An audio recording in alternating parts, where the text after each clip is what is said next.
Welcome to the English End of Course exam. Remember during this test to pace yourself, use the dictionary, and draft your essay early so you can revisit it later to revise and edit. And remember to check your work. Don't forget during this test to please use the dictionary. It's one of your best tools. In this dictionary, you will find an English grammar section at the back of the book. It's almost like the most comprehensive cheat sheet you've ever seen, and they allow you to use it. Don't forget there's also a section at the back on basic English punctuation such as commas or apostrophes that give students problems. There's also a section on coordinating conjunctions, which we know should be used with compound sentences, or those subordinating conjunctions that are used when we make complex sentences. On the revising section of the test, remember to find the best answer. Decide what sounds the best to your ear. You might not understand subject and verb agreement, but your ear will hear that "they is happy" is incorrect, whereas "they are happy" is the correct way. Remember to read the question carefully. Reread the passage. How would you revise it? And remember to try out each possible answer choice. For the editing section, find the correct answer. Editing requires looking at the word, sentence part, or punctuation in context. Remember to use a dictionary and only make no change after ruling out all the other answer choices. On the writing section of the test where you draft your essay, remember to use the writing process. Pre-write at the beginning, which gives you time to think. Then draft the essay and then go back to revise and edit. Within the questions for the reading passages, you will likely encounter at least one short constructed response, or SCR. Remember to follow the APE structure to write 3 to 4 complete sentences to fully respond. First, answer the prompt using specific words from the question.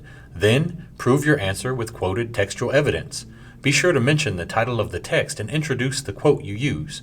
Finally, explain how the evidence supports your answer, and then, if necessary, summarize your overall point. Within the test, you will also find one extended constructed response, or ECR prompt. You will be required to write either an informational or argumentative essay, so pay close attention to the instructions in the prompt to find out which type of essay you need to write. No matter which type of prompt you are given, you will need to develop a well-organized essay with an introduction, multiple body paragraphs, and a conclusion. You must support your ideas with textual evidence from the passages provided and edit to ensure you are following writing conventions, so make sure to check your draft for proper grammar and spelling. If you are writing an informational essay, your focus should be on developing an explanation of the ideas presented in the 1 or 2 texts provided.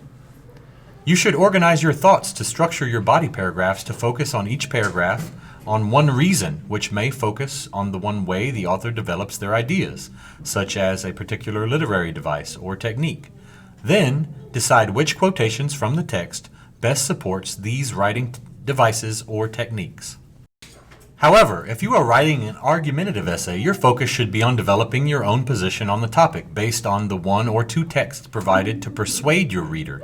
You must develop one reason that supports your claim or argument using textual evidence as support.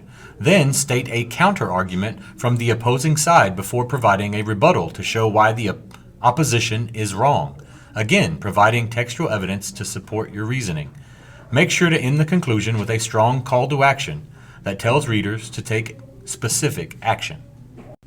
The prompt may also require you to write either type of essay as correspondence, such as a letter or an email. The essay must still be either informational or argumentative in purpose, but you must alter the structure and language slightly to address a particular audience.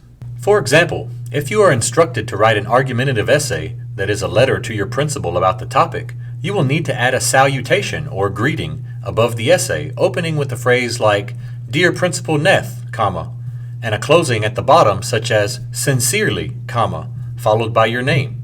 Remember that no matter the type of essay you write, you should take time before you start writing to plan out the organization of your ideas. You have learned different strategies for planning, such as graphic organizers and outlines, where you can figure out the thesis, main ideas for each body paragraph, and supporting examples from the text. Try to organize your thoughts on scratch paper first before beginning to compose the draft on the computer.